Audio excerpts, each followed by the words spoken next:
hacia abajo. Así crucificaban los romanos a un soldado que dejaba escapar un preso. Lo azotaban y lo crucificaban hacia abajo. Entonces para ellos era mejor matarse.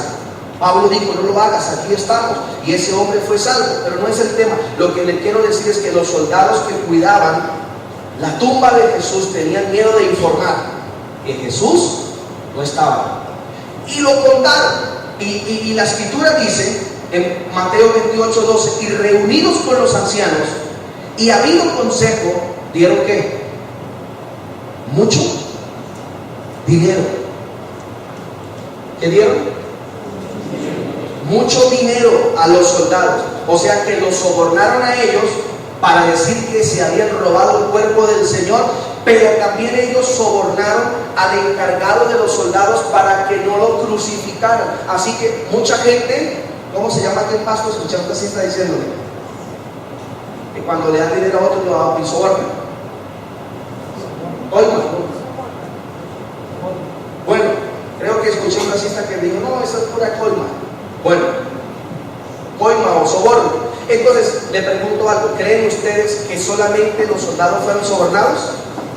No, el jefe de esos soldados y el jefe del jefe, y así sucesivamente, y luego los familiares, para que guardaran ¿qué? Silencio. Entonces no fue poco, fue mucho dinero. Patrocinar una mentira vale mucho. ¿Cuánto creen que vale una película? ¿Cuánto creen que vale la pornografía que se pasa por internet? No es poco, es mucho. Patrocinar una mentira vale mucho. Le hago una pregunta: ¿quiere patrocinar la verdad? ¿Cuántos quieren patrocinar la verdad? Pero patrocinar la verdad vale, también vale mucho. Ahí, cuando usted empieza a patrocinar la verdad, es cuando Dios empieza a bendecirle junto con estos principios, y usted será un empresario de éxito, una persona de éxito. Su negocio será una bendición en el nombre de Jesús. Patrocine la verdad. Qué bueno que alguien diga: Pastor José Luis, no se preocupe, me encargo de su vestuario. Pastora Yamile, no se preocupe, yo me encargaré de su vestuario. Qué bonito que alguien diga: pastores, no se preocupen, yo me encargaré de pagar su arriendo mensualmente. Qué bueno sería que alguien diga: pastores, no se preocupen, yo me encargaré de su comida. Yo tengo empresarios que me ayudan, que me envían dinero de El Salvador y me envían dinero de Panamá para pagar gastos. Tengo personas en la iglesia que no me han dejado. Tengo personas que cuando hago viajes me dicen: pastor, yo pago su viaje. Qué bueno que alguien dijera: Pastor José Luis, cuando vaya a viajar avíseme que yo pago sus gastos. Patrocine la verdad. Pastor, quede tranquilo que mensualmente habrá el dinero que la obra necesita. Cuando usted invierte en la obra, Dios va a invertir en su vida. Póngase de pie. Declaro y profetizo en el nombre de Jesús proféticamente bendiciones en su vida. Bendiciones, bendiciones en todas las áreas. Declaro el año de la conquista integral para su negocio, para su vida, para su familia. En el nombre de Jesús, levántese como un empresario de éxito, como un hombre de éxito, una mujer de éxito. En el nombre de Jesús, declaro la bendición sobre su vida. Gracias, Señor. Amén. Que Dios les bendiga, hermanos.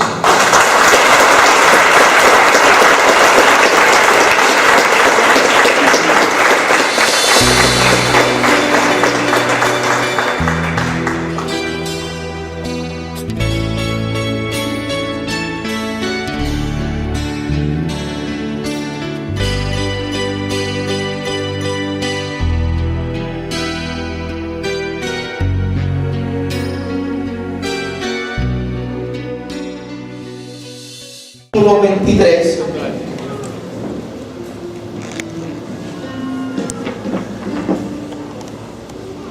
Vamos a leer un salmo conocido, pero vamos a descubrir unas verdades profundas en el Salmo 23. Gloria al nombre del Señor. ¿Ya lo encontraron?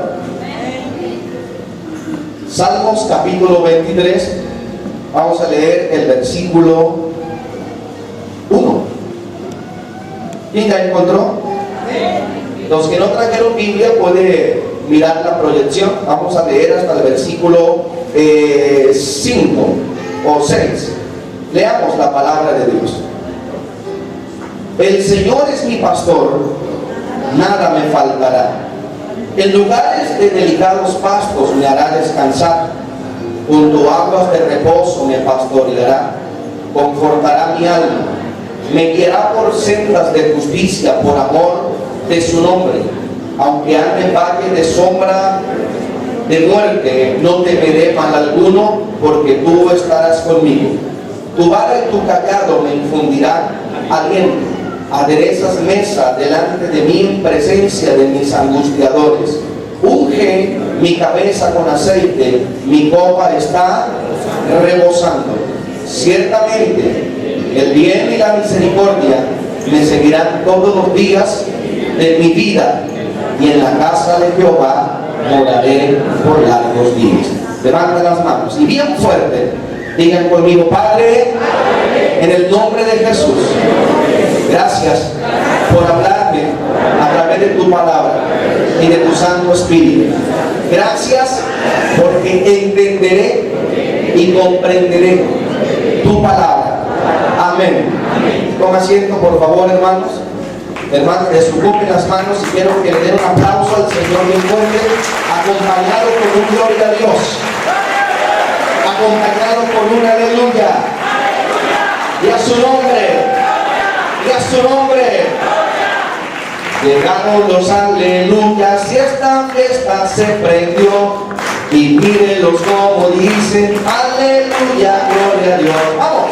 Llegaron los aleluyas y esta fiesta se prendió. Y mírenlos como dicen: aleluya, gloria a Dios. ¿Dónde están los aleluyas? ¿Dónde están los gloria a Dios?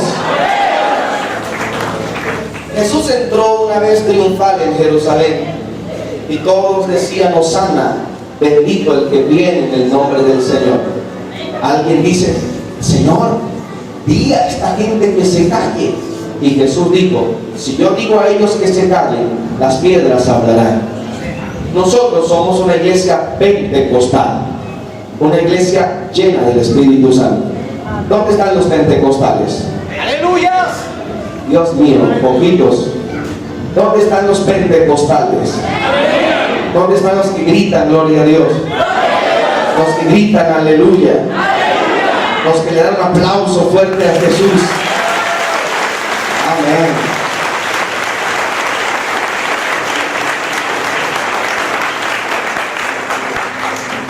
Quiero la atención de cada uno de ustedes. Trate de no conversar con la persona que está a su lado. Si es posible, apague su teléfono o póngalo en vibrador. Pero no deje que ahora nada ni nadie le interrumpa de la comunión que usted debe tener con Dios. David era la máxima autoridad del pueblo de Israel. Pero en el Salmo 23:1 David dijo: el Señor es mi pastor.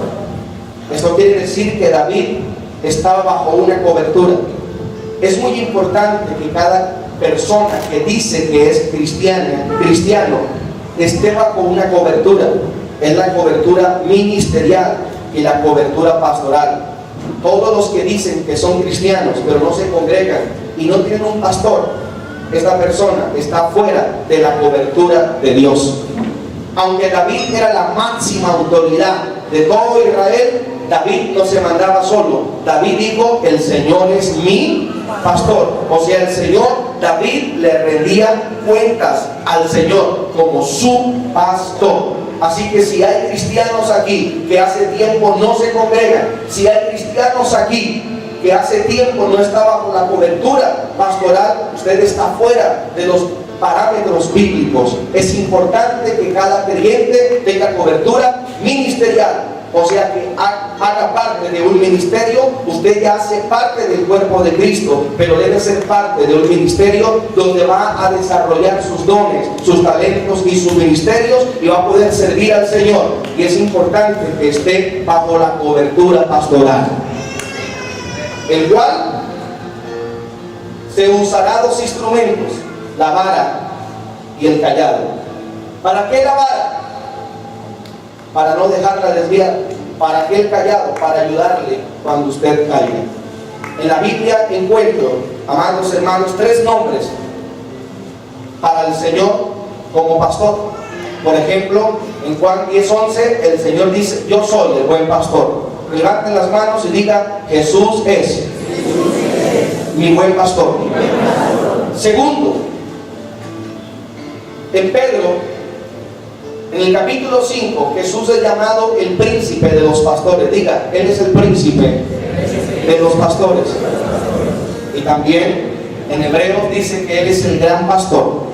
Entonces levanten las manos: Jesús es mi buen pastor, el príncipe de los pastores y el gran pastor. ¿Cuántos se sienten privilegiados por tener a ese pastor? Mi buen pastor, el príncipe de los pastores y el gran pastor. Hoy hablaremos bajo el tema los 7 nombres de Dios en el Salmo 23. ¿Cuál es el primer nombre de Dios que encontramos en el Salmo 23? En el verso 1 del capítulo 23 dice: el Señor es mi pastor y nada me faltará. Ahí encuentro el primer nombre de Dios. El primer nombre de Dios ahí es Jehová Jireh, que significa Él es el Señor de la providencia. Cuando Abraham tuvo la oportunidad de ser padre, el Señor le dice a Abraham: vete a tierra de Moriah, y en uno de los montes de Moriah que yo te diré, ofrece a tu único hijo, a Isaac, al que amas. Sabe, amados hermanos, para predicar la palabra debemos usar la imaginación siempre y cuando sea bajo la unción del Espíritu Santo. Y yo me imagino a Satanás presentándose delante de Dios y diciéndole: Dios, Abraham ya no te ama a ti, ahora ama más a su hijo que a ti. Dios, Abraham ya no te ama más a ti, ahora ama más a su hijo que a ti. Y yo me imagino a Dios diciéndole: Satanás, te voy a mostrar que Abraham me sigue amando más a mí que a su hijo. Y ahí es cuando le dice a Abraham: vete a tierra de Moriah, y uno de los montes sacrifica a tu único hijo, a Isaac, al que amas. ¿Cree usted que eso fue fácil para Abraham? Durante muchos años había deseado ser padre, y ahora que podía, amados hermanos, abrazar a su hijo, besar su cabeza, mimarlo, ahora tenía que desprenderse de aquello por lo cual esperó tanto tiempo. Entonces Abraham se va a tierra de Moriah con su hijo, en uno de los montes, arma el altar y dice el muchacho: papá, aquí está el fuego, aquí está el cuchillo, aquí está la leña, ¿dónde está el cordero para el sacrificio? Entonces en el capítulo 22 de Génesis encontramos que Abraham le dice a su hijo: hijo, Dios se proveerá para el cordero, hijo mío. Repitan eso: Dios se proveerá. Otra vez: Dios se proveerá. Pero Abraham no había visto cordero alguno, pero él lo declaró diciendo: Dios se proveerá para el cordero. Y cuando estaba a punto de clavar el puñal sobre el muchacho, el Señor le dijo: detente y no le hagas daño al muchacho, porque sé que temes a tu Dios y que no me has rehusado a tu único hijo Isaac, al que amas. Me imagino cómo quedó el diablo una vez más avergonzado. Ahí Dios le demostró a Satanás que Abraham seguía amando a Dios por encima de su hijo. Y dice la Biblia que cuando Abraham miró hacia otro lugar, había un carnero trabado entre los arbustos. ¿Qué estaba haciendo Dios? Estaba proveyendo un cordero en lugar de su hijo Isaac. Déjeme decirle algo: Dios es Dios de providencia. Debemos creer que Él, mis amados hermanos, suplirá nuestras necesidades. Fue lo que Israel no creyó. El Señor los sacó de Egipto después de 430 años en la esclavitud, y ellos van al desierto, y el desierto es sinónimo de escasez, de peligro. En el desierto es donde están los animales más venenosos. En el desierto, amados hermanos, hay escasez, no hay agua, no hay comida, no hay carne, pero aún en el desierto Dios prometió que supliría las necesidades de los israelitas. Óigame, no eran 100, no eran 200, se dice que eran más o menos 2 millones de personas que habían salido de Egipto y que estaban en el desierto, pero ellos no creyeron y entonces empezaron a decir: Moisés, en Egipto estábamos esclavos, pero había pan. En Egipto estábamos esclavos, pero había carne. En Egipto estábamos esclavos, pero había agua. Moisés, en Egipto estábamos esclavos y por lo menos había cementerios donde enterrar a nuestros difuntos, y aquí en el desierto no hay nada. Ellos murmuraron porque no creyeron que el Señor, que los había sacado de la cautividad y había mostrado señales, que el desierto podía suplir las necesidades. ¿Qué hizo Dios? Empezó a enviar maná del cielo. ¿Qué hizo Dios? Empezó a enviar codornices. ¿Qué hizo Dios? Empezó a hacer brotar agua de la peña y a crear oasis en el desierto donde no lo había. Déjeme decirle algo: no limite a Dios. Dios es Dios que dice: miren las aves del cielo, que no siembran ni recogen en graneros, y vuestro Padre Celestial las alimenta. El Señor dice: miren las rosas del campo, que no trabajan ni hilan, y ni aún Salomón con tanta fama se pudo vestir como una de ellas. ¿Por qué? Dice el Señor: ¿no creéis, hombres de poca fe? ¿No valéis vosotros mucho más que ellas? Entonces, si el Señor da de comer a las aves y viste a las rosas, Él tendrá poder para proveer lo que usted y yo necesitamos, porque Él es Jehová Jireh. Él es el Dios de la providencia. Levanta las manos: Él es el Dios de la providencia. Yo quiero que usted aprenda este rema conmigo, repítalo: en el tiempo de la mayor crisis es cuando acontecerán los mayores milagros. Otra vez: en el tiempo de la mayor crisis es cuando acontecerán los mayores milagros. En ese momento es cuando Dios va a presentar personas que te van a bendecir. Eso es trabajo de Dios. No es trabajo nuestro. Nuestro trabajo es creer y esperar. Y el trabajo de Dios es enviar tu provisión. El trabajo de Dios es enviar y proveer lo que cada uno de nosotros necesitamos.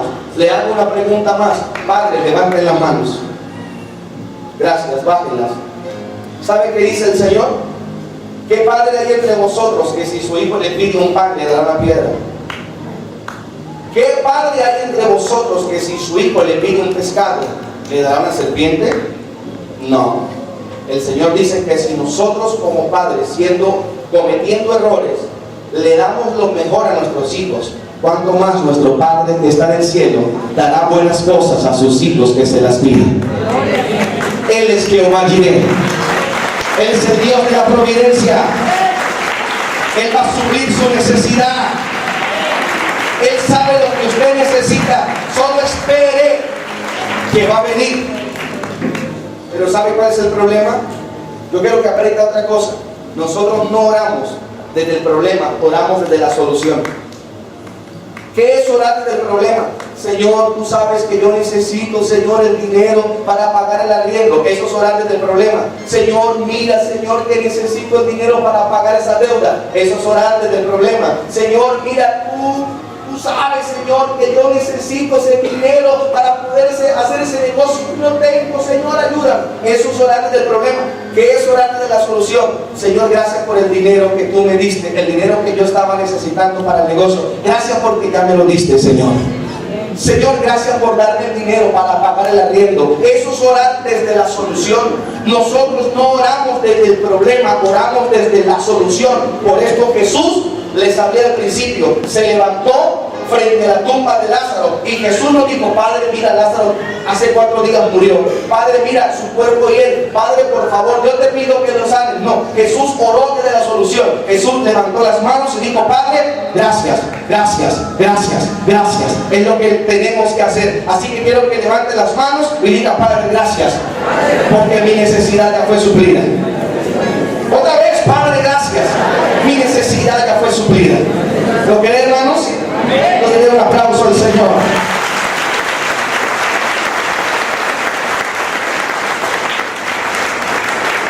El Señor es mi pastor y nada que. ¿Por qué nada me faltará? Porque Él es Jehová Jireh, el Dios de la providencia. Verso 2. Aunque ande junto a aguas de reposo, me pastoreará. Y junto a delicados pastos me hará descansar. Ahí está el segundo nombre de Dios. Y es Jehová Shalom. ¿Jehová qué? ¿Jehová qué? ¿Por qué Jehová Shalom? Porque Él me transmite paz, Él me hace descansar. Jehová Shalom.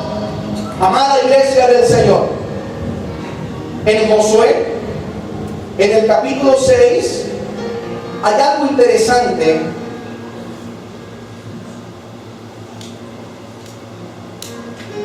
En el verso 24, y edificó Josué 6:24, y edificó allí Gedeón altar a Jehová, y lo llamó Jehová Shalom, el cual permanece hasta hoy en Ofra de los abiezeritas. Jehová Shalom, diga conmigo, Él es mi paz. Ojo a esto que le voy a decir. Los sociólogos dicen que el ser humano necesita que se le suplan dos necesidades: las psicológicas y las fisiológicas, para que puedan estar bien, para que puedan tener paz. ¿Cuáles son las necesidades psicológicas? Necesitamos una casa donde vivir, un trabajo, dinero, un hogar, una familia. Esas son las necesidades psicológicas para que alguien esté bien. Y las necesidades fisiológicas: comida, calzado, vestuario. ¿Sabe que en Europa hay países ricos como Suecia, Noruega y Dinamarca que tienen esas necesidades suplidas hasta el tope? Donde una empleada de servicio gana $3,000 o $4,000 al mes, entre 6 y 8 millones mensualmente, donde no hay pobreza, donde los misioneros que llegan a esos países amueblan sus casas con lo que la gente bota en la basura, porque cada 6 meses sacan la cama, el comedor, los muebles. Para ellos ya es viejo, obsoleto, y algunos misioneros van, toman esos electrodomésticos y amueblan sus casas con lo que se bota en la basura. No hay pobreza, no existe la pobreza. Así que en esos 3 países tienen esas dos necesidades suplidas: las psicológicas y las fisiológicas, las tienen suplidas hasta el tope. Pero hay encuestas donde dice que Suecia, Noruega y Dinamarca son los países que tienen más alto índice de suicidio. Entonces uno se pregunta, ¿cómo se pueden matar? ¿Cómo se pueden quitar la vida si tienen todas esas necesidades suplidas? ¿Saben por qué? Porque ellos ignoran de que el hombre, digan conmigo, el hombre es un espíritu que tiene un alma y vive en un cuerpo. ¿Qué es el hombre? Un espíritu que tiene un alma y que vive en un cuerpo. Entonces nosotros somos seres espirituales. Y hay una tercera necesidad que el ser humano necesita que se le supla: es la necesidad espiritual. Por eso la gente se está suicidando, por eso la gente se está quitando la vida, porque no tienen paz. ¿Porque no tienen qué? ¿No tienen qué? Paz. No tienen paz. ¿Y sabe qué están haciendo las personas? Están haciendo manifestaciones pidiéndole paz al presidente de la república, hacen manifestaciones pidiéndole paz al gobernador, hacen manifestaciones pidiéndole paz al alcalde. Aunque ellos quieran, ellos no se la pueden dar. Yo le presento hoy a alguien que se llama el príncipe de la paz y que dice: mi paz os dejo y mi paz os doy, y no os la doy como el mundo la da. Se llama Jesucristo. Se llama Jesucristo. Jesucristo tiene poder para darte paz.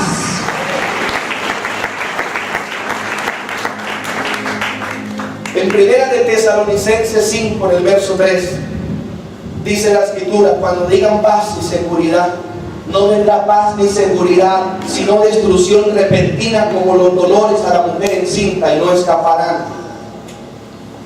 Hace muchos años, en el Caguán, el gobierno se reunió para, digan conmigo, para hacer la paz. Pero ¿hubo paz? No hubo paz. La violencia se incrementó, los secuestros se incrementaron, hermanos, los atentados terroristas aumentaron, y después de un mes hubo un terremoto. en Armenia, 1000 muertos y 5000 damnificados. Ojo lo que le quiero decir: cuando usted oiga y escuche que los gobiernos se reúnen para hablar de paz, algo va a pasar después, porque la paz no se compra, la paz no se hace, la paz no se negocia, la paz solo se recibe cuando recibimos a Jesús como Señor y Salvador de nuestra alma. En ese momento, la tercera necesidad será suplida, la necesidad de la paz. Le hago una pregunta: ¿cuántos aquí quisieron llenar el vacío que había en usted antes de conocer al Señor por muchos medios? Levanten las manos. Yo estuve 7 años en las drogas, consumí marihuana, bazuco y perico. Desde los 13 años empecé a beber y a consumir drogas. Me pegaron un tiro en la pierna, un tiro en la espalda, una puñalada aquí, otra puñalada acá, otra puñalada por acá y otra puñalada abajo de mi cintura. Tomaba viernes, sábado, domingo. Estuve privado de la libertad, no por meses, días. Estuve en centros de farmacodependencia, rehabilitación para drogadictos y alcohólicos. Yo quería cambiar, pero no podía. Quería dejar las drogas, quería dejar de embriagarme, quería dejar las peleas, pero no podía. Dentro de mí había un vacío, y ese vacío yo lo intenté llenar con drogas, pero luego que se acababa la dosis, volvía otra vez a sentir el mismo vacío. Ese vacío lo intenté llenar viernes, sábado y domingo, pero el lunes volvía otra vez a sentir el mismo vacío. Hasta que un día escuché una voz que me dijo: mátese, usted es una basura, no sirve. Yo dije: es verdad, soy una basura. Me iba a matar. Cuando escuché a un pastor hablando en la radio: Jesucristo es la solución a sus problemas. Jesucristo es la solución a sus problemas. Yo sentí que algo entró en mi corazón. Me acerqué ese día al Señor y ese día fui salvo, cambiado y transformado. Esa necesidad espiritual fue suplida. Y hasta el día de hoy, hace 14 años, puedo decirles que ya no tengo necesidad de drogarme, de emborracharme para sentir paz. Ahora tengo al príncipe de la paz, llamado Jesús de Nazaret.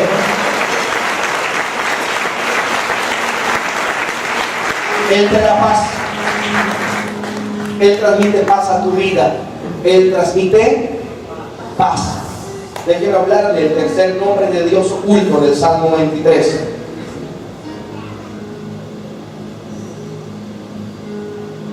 Dice la Escritura: confortará mi alma. Ahí está el tercer nombre de Dios, basado en Éxodo 15:26. Es Jehová Rafa.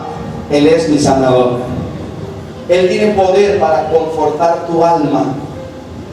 Él tiene poder, mis amados hermanos, para sanarte.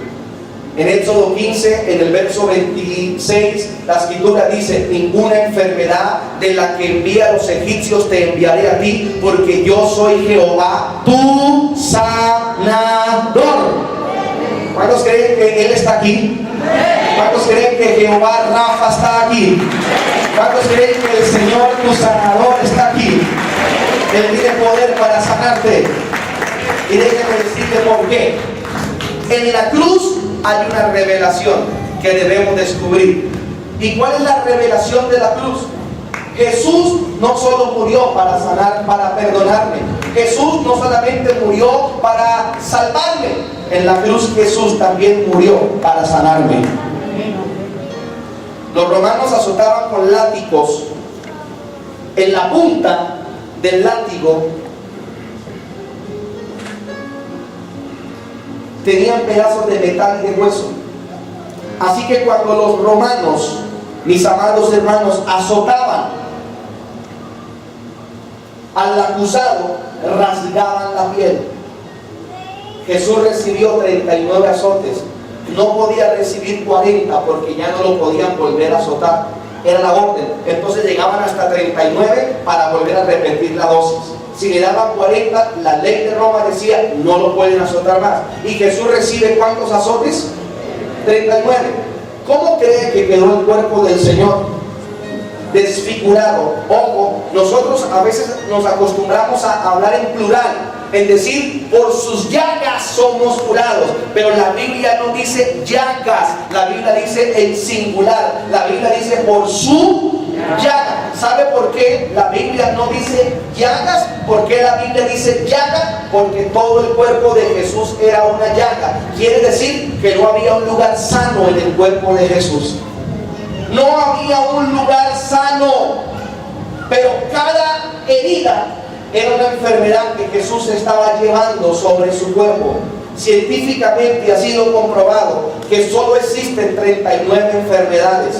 Claro está que cada enfermedad tiene una ramita y de esa otra enfermedad hay otra y de esa otra hay otra. Pero científicamente se fue comprobado que solo hay 39 enfermedades. ¿Cuántos azotes recibió Jesús? ¿Cuántas enfermedades llevó Jesús entonces? Resumiendo, Jesús llevó todas las enfermedades en la cruz. ¿Y sabe para qué las llevó? Para que usted ya no las lleve. Declare que Jesús es tu sanador. Entonces Isaías, capítulo 53, en el versículo 4 al 5 dice: mas el herido fue por nuestras rebeliones, molido por nuestros pecados, el castigo de nuestra paz fue sobre él, y por su llaga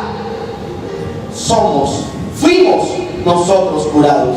No dice que vamos a hacer, dice que fuimos. Así que la sanidad me pertenece. Dígalo, la sanidad me pertenece. Levante las manos, diga, la sanidad me pertenece. Cuando Estados Unidos invadió a Afganistán, las tropas de Saddam Hussein fueron vencidos. Estados Unidos fue estratégico. Ellos tomaron el aeropuerto de Afganistán. Así que ellos controlaban quién salía y quién entraba. Fue una estrategia militar. Y las tropas empezaron a tomar los puntos cruciales. Pero Saddam Hussein empezó a anunciar por los medios de comunicación que las tropas de Estados Unidos habían sido derrotadas. Pero era al contrario, las tropas de Estados Unidos habían derrotado a las tropas de Saddam Hussein. Ojo a esto, ¿qué fue lo que Saddam Hussein transmitió a los medios de comunicación? ¿Una mentira o una verdad? Fue una mentira. ¿Y qué hizo el pueblo? Se la creyó. Ojo a esto. ¿Sabe por qué hay personas atadas? Porque han creído la mentira que el diablo les ha transmitido. El diablo les ha dicho: vas a morir con ese problema. El diablo les ha dicho: no hay cura para su enfermedad. Nunca te vas a sanar. Vas a tomar medicamento toda la vida. Vas a morir postrado y postrado en esa cama. Y muchos creyeron a esa mentira. No le crea más a la mentira. Crea a la verdad. Jesús te dice que por sus llagas ella te sanó. Que no vas a morir por esa enfermedad. Que no vas a tener necesidad de tomar medicamento más de por vida. Y que el Señor es tu sanador. Que usted se va a levantar de esa enfermedad. Debe creerlo en el nombre de Jesús. Diga: Él es mi sanador. Amén. Así que tiene que echar fuera. No lo acepte, no lo reciba. Si la circunstancia grita, grítele la palabra de Dios. Si la circunstancia le dice que estás enfermo, usted le va a gritar a la circunstancia: estoy sano. Porque la última palabra no la tiene el médico, la tiene Dios. El diablo es mentiroso, amados hermanos, no le crean a él. El Señor dice en San Juan 8:44 que Él es el padre de la mentira, que no ha permanecido en verdad. Cuando habla de suyo, habla porque es mentiroso. Pero en el verso 45 de San Juan 8, Jesús dice: a mí, porque les digo la verdad, no me quieren creer. Están creyendo más al diablo, que es mentiroso, y al Señor, que dice la verdad, no le queremos creer. Créale, Él es tu sanador. Él es tu sanador. Él es tu sanador. Y la persona que está a su lado, dígale: no lleve lo que Jesús ya llevó.